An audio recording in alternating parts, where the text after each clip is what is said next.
Hello students, today I will discuss about very important infectious disease that is pulmonary tuberculosis, and it is caused by Mycobacterium tuberculosis.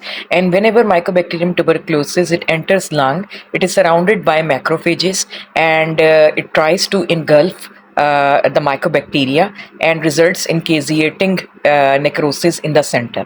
So this is Gone's focus, which is actually a caseating granuloma, and it is formed in attempt to kill Mycobacterium tuberculosis. Then there are three stages of tuberculosis, but sometimes all the three stages they are not present. In primary infection, there is just Gone's focus in the lung, but that is detected incidentally on X-ray. Otherwise, patient is asymptomatic. Then there is a latent phase. Again, patient is asymptomatic. And then whenever there is any situation in which the defense system of patient is compromised, tuberculosis it manifests itself.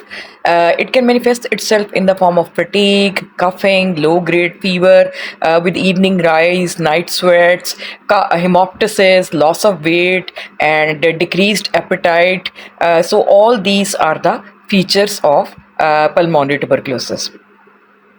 Then, as far as the diagnosis of pulmonary tuberculosis is concerned, the most important investigation is X-ray chest, and there can be several manifestations on X-ray chest, but the most common manifestation is the apical infiltrate with a cavity, and this infiltrate is usually non-homogeneous, and but it can present in any way.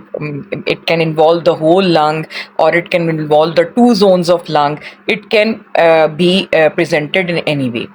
Then after that, there are some other tests which help in the diagnosis of tuberculosis. It can be sputum for AFP, and it can be sputum culture. Then PCR of sputum is very important, and the treatment is of course an anti-tuberculous therapy. Usually we give 2-month intensive therapy in which we give 4 drugs to the patient: INH, rifampicin, PZA, and ethambutol, and 4-month continuation phase that comprises of giving 2 drugs, that is isoniazid and rifampicin. Then the important side effects of the drugs we must know. Isoniazid is hepatotoxic and it can cause peripheral neuropathy, so that's why vitamin B6 is given along with it.